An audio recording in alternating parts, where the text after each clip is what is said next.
사무엘상 1장 1절을 보겠습니다. 에브라임 산지 라마다임 소빔에 에브라임 사람 엘가나라는 사람이 있으니 그는 여로함의 아들이요 엘리후의 손자요 도후의 증손이요 숲의 현손이더라. 에브라임 산지에 라마다임 소빔이라는 곳에 에브라임 사람 엘가나라는 사람이 살고 있습니다. 근데 여기 장소는 라마다임 소빔은 나중에 라마라는 곳으로 이름이 바뀝니다. 그리고 여기 에브라임 사람 엘가나라고 나오는데 에브라임에 사는 엘가나지, 이 사람이 엘가나가 에브라임 지파 사람은 아닙니다. 역대상에 보면, 역대상 6장에 보면 왕의 족보가 나오고 그 다음에 그 레위 지파 사람들의 족보가 쭉 나오는데 33절이요. 직무를 행하는 자, 이게 성전에서 직무를 맡은 사람이에요. 성전에서 직무 맡은 사람은 어느 지파 사람이에요? 레위 지파 사람이에요. 직무를 행하는 자와 그의 아들들은 이러하니 그핫의 자손 중에 헤만은 찬송하는 자라. 그러니까 성가대예요. 그는 요엘의 아들이요 요엘은 사무엘의 아들이요 사무엘은 엘가나의 아들이요 엘가나는 여로함의 아들이요 여로함은 엘리엘의 아들이요 엘리엘은 도아의 아들이요. 사무엘은 누구의 아들이요?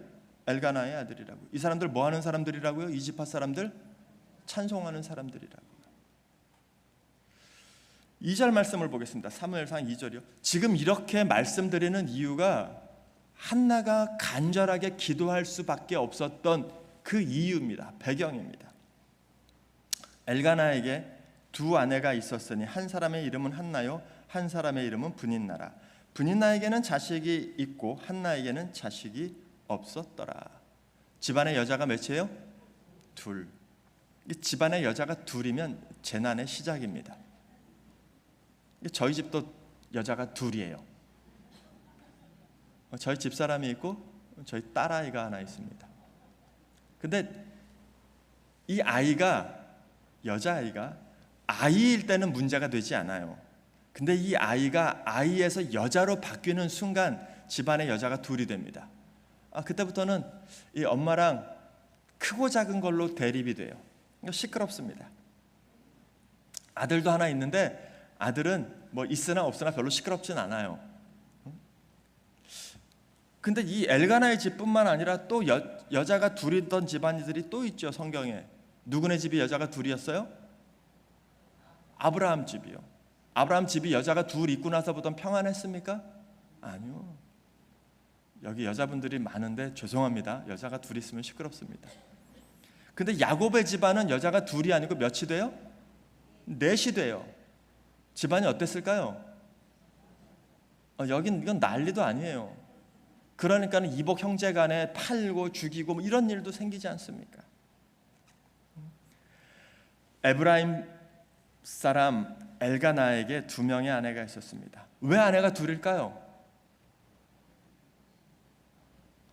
자식이 없어서. 누가 자식이 없어서? 한나가. 한나가 본처? 엘가나가 척? 그러겠죠? 엘가나는 브닌나보다 한나를 더 많이 사랑했습니다. 그런데 자식이 없어요. 그래서 브닌나가, 자식이 있는 브닌나가 한나를 멸시합니다. 명절 때마다 엘가나가 한나에게는 2배의 선물을 줘요. 이 엘가나가 지혜롭지 못해요. 2배의 선물을 주니 또 브닌나가 가만히 있겠습니까? 나는 뭐도 있는데, 자식도 있는데, 내가 아들 낳아줬는데 선물이 저쪽으로 2배가 가니까 이 브닌나가 가만히 있겠습니까? 명절은 좋은 날인데 명절에 모이면 집안 분위기가 어땠을까요? 3절 살펴보겠습니다. 이 사람이 매년 자기 성읍에서 나와서 실로에 올라가서 만군의 여호와께 예배하며 제사를 드렸는데 엘리의 두 아들 옴니와 비느하스가 여호와의 제사장으로 거기 있더라. 엘가다가 매년 자기 성읍에 갑니다. 언제? 명절에, 그죠? 6월절에 절기 때마다 성읍에 올라가서 제사를 드려요. 이 사무엘 시대는 사사기가 거의 끝나갈 무렵이에요. 사사기가 끝나고 왕정이 시작할 그 무렵입니다. 근데 사사 시대는 이렇습니다. 회개가 있어요.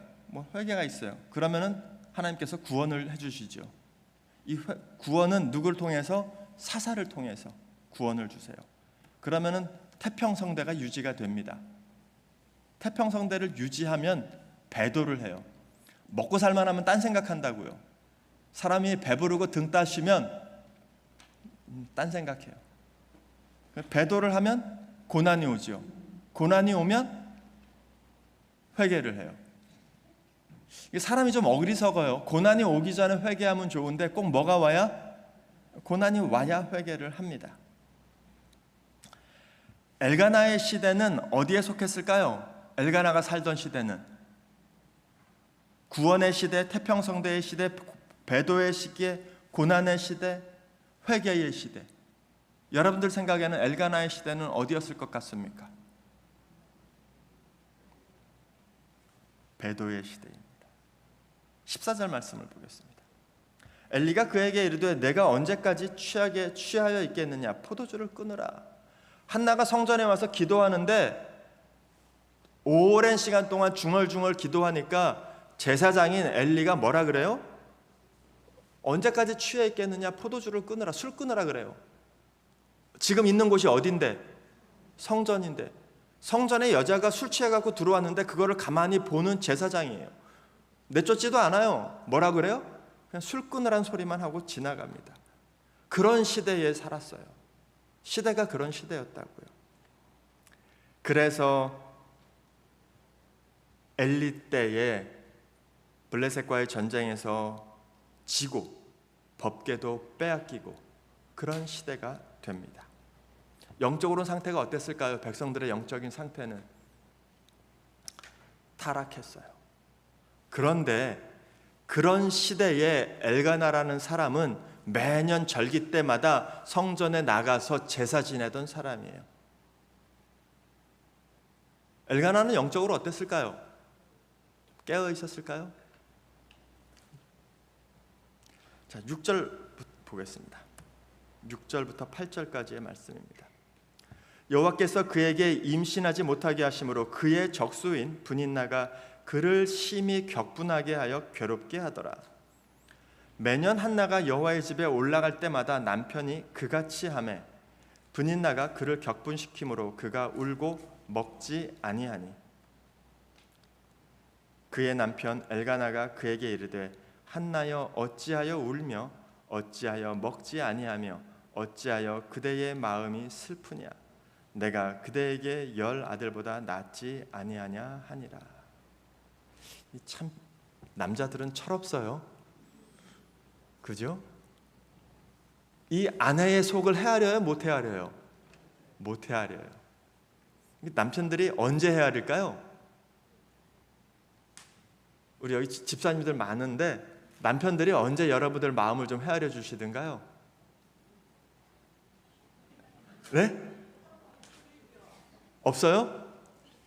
없을 때. 없을 때. 남편들도 그럽니다. 부인이 언제 제일 예뻐요? 그러면 잘 때. 아무 말 안 할 때. 이 구절이 오늘 본 이제 6절, 7절, 8절 이 구절이 이 집안 분위기를 이야기해 줍니다. 엘가나가 어느 지파 사람이라고 말씀드렸습니까? 레위 지파요. 요즘으로 치면 어디죠? 요즘으로 치면 어떤 사람들이에요? 목사 집안이에요. 목사 가정이에요. 근데 목사 가정인데 여자가 둘이에요. 그죠? 그것까지는 이해를 하겠어요. 당시 풍습이, 당시 문화가 그랬으니까. 그런데 여기에 6절 다시 보겠습니다. 여호와께서 그에게 임신하지 못하게 하심으로 그의 적수인 브닌나가 그를 심히 격분하게 하여 괴롭게 하더라. 괴로운 사람이 누구예요? 한나예요. 근데 한나를 괴롭게 하는 사람이 누구예요? 브닌나. 근데 브닌나를 설명하는 단어가 있어요. 뭐라고 나와요? 적수라고 나와요. 성경 보실 때 제가 저희 교회에서도 말씀드립니다만 꼼꼼히 보세요. 꼼꼼히 보시면 재밌습니다. 그냥 대충 보면 재미없어요. 레위기, 대표적으로 레위기 그냥 쭉 보면 앞장 보다가 뒷장 보면 앞장 뭔 내용인지 잘 모르시죠? 그게 당연합니다. 근데 꼼꼼히 보시면 좀 재밌습니다. 적수라고 나와요. 적수라는 표현은 웬만해서는 쓰이지 않아요. 다윗이 블레셋과의 싸움할 때 적수라고 나오고 적장이라고 나오지, 성경에 아브라함의 첩이 누구였죠? 아브라함의 첩, 네, 하갈이요. 하갈을 설명하면서 적수라고 하지 않았어요. 그런데 여기는 적수라고 나와요. 이 집안이 누구 집안이라고요? 어느 집안이라고요? 목사 집안이라고요. 이 집안 꼴을 좀 아시겠습니까? 형편을 아시겠어요? 이 한나의 마음이 좀 헤아려지십니까? 그래서 한나가 기도하러 갑니다. 얼마나 간절하게 갔을까요? 얼마나 간절한 마음으로 성전을 향했을까요?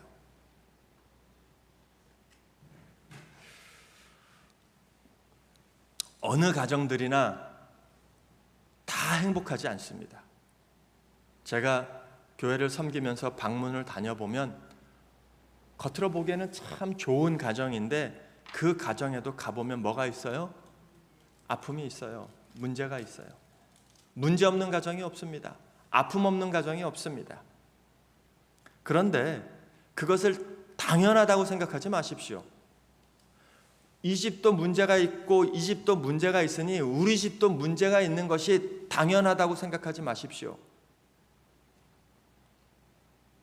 다른 사람들도 그렇게 살아간다고 합리화하지 마십시오. 다른 사람이 죄를 짓는다고 나도 죄를 져도 상관없는데 이건 죄가 아니야 라고 합리화하지 마십시오. 죄는 죄입니다. 그리스도의 가정은 달라야 합니다. 그리스도의 가정에는 적수가 없어야 합니다. 혹시 남편한테 어이구 웬수 그러세요? 좀 그런 말이 나오더라도 좀 참으시기 바랍니다. 적수를 해결하기 위해 한나가 성전을 향해서 올라가서 기도합니다. 오늘 이 시간에는 그 한나의 마음을 좀 헤아렸으면 좋겠습니다. 좀 한나의 마음이 좀 와닿으세요? 오늘 이 시간에 지금부터 새벽 기도의 시간이니까 기도하시겠죠? 한나의 심정으로 기도했으면 좋겠습니다. 그래야 우리들의 기도가 쉬지 않고 기도할 수 있고, 그리고 낙심이 오더라도 실망이 되더라도 계속 기도할 수 있습니다. 지금부터 기도하는 시간, 장로님 나오셔서 인도해 주시고 기도하는 시간 갖고 저는 내일 다시 말씀을 통해서 한나의 어떤 모습이, 한나가 기도하는 모습 속에서 그의 간절함을 살펴보는 그런 시간을 갖도록 하겠습니다.